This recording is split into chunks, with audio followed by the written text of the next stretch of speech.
ചമ്മന്തി ചേർത്ത് നന്നായിട്ട് മിക്സ് ചെയ്ത് കൊടുക്കാം.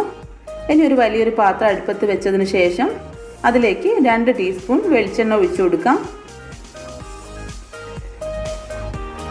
വെളിച്ചെണ്ണ ഒഴിച്ചതിന് ശേഷം 1 ടീസ്പൂൺ കടുകിട്ട് പൊട്ടിച്ചു കൊടുക്കാം. കടുക് പൊട്ടിയതിന് ശേഷം അതിലേക്ക് കുറച്ച് കറിവേപ്പില ചേർത്ത് കൊടുക്കാം.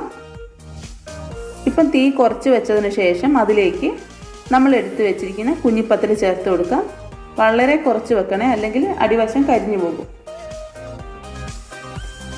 എന്നിട്ട് നന്നായിട്ട് ഇളക്കി യോജിപ്പിച്ച് കൊടുക്കാം.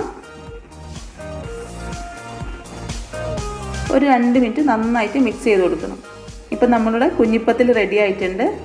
അപ്പം ഞങ്ങൾ ഇങ്ങനെയാണ് തയ്യാറാക്കുന്നത്. എൻ്റെ മക്കൾ സ്കൂളിൽ കൊണ്ടുപോയി കഴിഞ്ഞാൽ പല കുട്ടികളും ചോദിക്കാറുണ്ട് ഇതെങ്ങനെയാണ് ഉണ്ടാക്കുന്നതെന്ന്. നിങ്ങൾക്കെല്ലാവർക്കും ഈ വീഡിയോ ഇഷ്ടമായെങ്കിൽ ലൈക്ക് ചെയ്യാനും ഷെയർ ചെയ്യാനും സബ്സ്ക്രൈബ് ചെയ്യാനും മറക്കരുത്. Thank you for watching.